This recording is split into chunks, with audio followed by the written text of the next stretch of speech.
കേരളീയ സമൂഹത്തിനെയും അയ്യപ്പ ഭക്തന്മാരെയും അവരുടെയൊക്കെ വികാരം മനസ്സിലാക്കിക്കൊണ്ട് ഭാരതീയ ജനതാ പാർട്ടി മുന്നോട്ട് പോവുകയാണ്. ഇത് പൊതുജനങ്ങളുടെ പിന്തുണയോടുകൂടിയാണ് ഭാരതീയ ജനതാ പാർട്ടി ഇത്തരം സമരങ്ങളിലേക്ക് ഇറങ്ങിത്തിരിക്കുന്നത്. കഴക്കൂട്ടം നിയോജക മണ്ഡലം കേന്ദ്രമാക്കിയാണ് മുൻ സംസ്ഥാന അധ്യക്ഷനുമായിട്ടുള്ള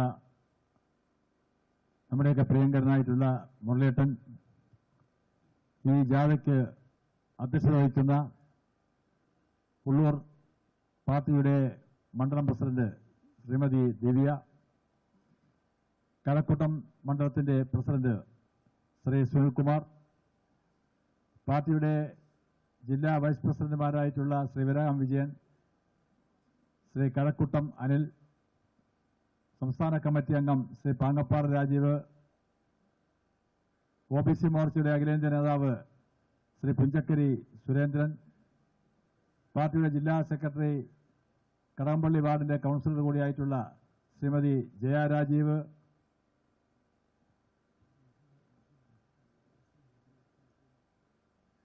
മുൻ കഴക്കൂട്ടം മണ്ഡലം പ്രസിഡന്റ് BG വിഷ്ണു, SC മോർച്ചയുടെ ജില്ലാ വൈസ് പ്രസിഡന്റ് ശ്രീ പാറയിൽ മോഹനൻ അടക്കമുള്ള പാർട്ടിയുടെ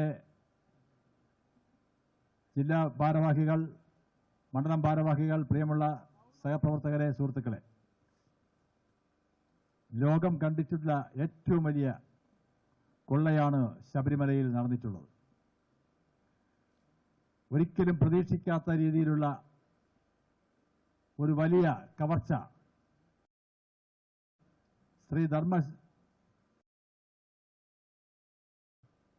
ലക്ഷക്കണക്കിന് വരുന്ന ഭക്തജനങ്ങൾ, അയ്യപ്പന്മാർ വന്നു തൊഴുതുപോകുന്ന ശബരിമലയുടെ ശ്രീ അയ്യപ്പസ്വാമിയുടെ വാതിൽപ്പാളി തന്നെ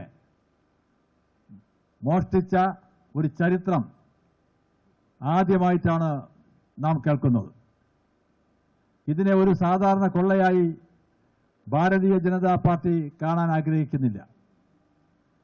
ഇത് കേവലം ഇടതുപക്ഷ ഗവൺമെന്റിന്റെ ഭാഗം മാത്രമായിട്ടും കാണുന്നില്ല. ഇതിനെതിരെ സമരം ചെയ്യുന്നു എന്ന് പ്രഹസനം കാണിക്കുന്ന ശ്രീ VD സതീശന്റെ നേതൃത്വത്തിലുള്ള UDF-നടക്കം കഴിഞ്ഞ കാലത്ത് ദേവസ്വം മന്ത്രിമാരായി കൈകാര്യം ചെയ്തടക്കം, ദേവസ്വം പ്രസിഡന്റ് അടക്കം, ദേവസ്വം മെമ്പർമാരടക്കം വലിയൊരു കൊള്ളസംഘമാണ് ഇതിന് പിന്നിൽ പ്രവർത്തിച്ചിട്ടുള്ളത് എന്നുള്ളതാണ് ഓരോ അന്വേഷണത്തിന്റെ ഓരോ ഘട്ടങ്ങളിലും തെളിഞ്ഞു വരുന്നത്. ഇത് കേരളത്തിൽ മാത്രം ഒതുങ്ങി നിൽക്കുന്ന ഒരു കൊള്ളയല്ല. ഇത് കോൺഗ്രസിന്റെ മുൻ പ്രസിഡന്റ് ശ്രീമതി സോണിയാഗാന്ധിയെ വരെ പങ്കുണ്ട് എന്നുള്ള തരത്തിലേക്കാണ് കാര്യങ്ങൾ മുന്നോട്ട് പോകുന്നത്. കേരളത്തില് നിയമസഭാ തെരഞ്ഞെടുപ്പ് അടുത്ത് വന്ന് നിൽക്കുന്നതുകൊണ്ട് UDF ഇതിനെ മുതലാക്കാൻ ശ്രമിച്ചാൽ UDF-ന്റെ പങ്കും വരും ദിവസങ്ങളിൽ തന്നെ തെളിയുമെന്നുള്ള കാര്യത്തിലും യാതൊരു സംശയവും വേണ്ട. ഇവിടെ പലരെയും അറസ്റ്റ് ചെയ്തു. ചിലരെയൊക്കെ അറസ്റ്റ് ചെയ്യാതെ ചിലരെയൊക്കെ ചോദ്യം ചെയ്യൽ ഒരു ചടങ്ങ് നടത്തി പറഞ്ഞു വിടുന്ന ഒരു സാഹചര്യവും ഇതിലുണ്ടായിക്കൊണ്ടിരിക്കുന്നു. സത്യസന്ധമായിട്ടുള്ള അന്വേഷണം ഇത് നടക്കുമോ എന്ന് അയ്യപ്പ ഭക്തന്മാർക്ക് സംശയം വന്നു തുടങ്ങിയിരിക്കുന്നു. അതിന്റെ ഭാഗമായിട്ടാണ് മുൻ ദേവസ്വം മന്ത്രി ശ്രീ കടകംപള്ളി സുരേന്ദ്രന് തന്നെ നേരിട്ട് ബന്ധമുണ്ട് എന്ന് അന്വേഷണ ഉദ്യോഗസ്ഥന്മാരുടെ തെളിവ് കിട്ടിയിട്ടും അദ്ദേഹത്തെ അറസ്റ്റ് ചെയ്യാനോ അദ്ദേഹത്തെ നല്ല രീതിയിൽ ചോദ്യം ചെയ്യാനോ തയ്യാറായിട്ടില്ല എന്നുള്ളതാണ് കേരളീയ സമൂഹം ഞെട്ടലോടെ കാണുന്നത്. ഇതുപോലെ ബന്ധമുള്ള മുൻ ദേവസ്വം മന്ത്രിമാരും ദേവസ്വം പ്രസിഡന്റുമാരടക്കം എല്ലാവരെയും ഈ കവർച്ചയ്ക്ക് പിന്നിൽ കളിച്ചിട്ടുള്ള നിഗൂഢ ശക്തികളെ മുഴുവൻ പുറത്തു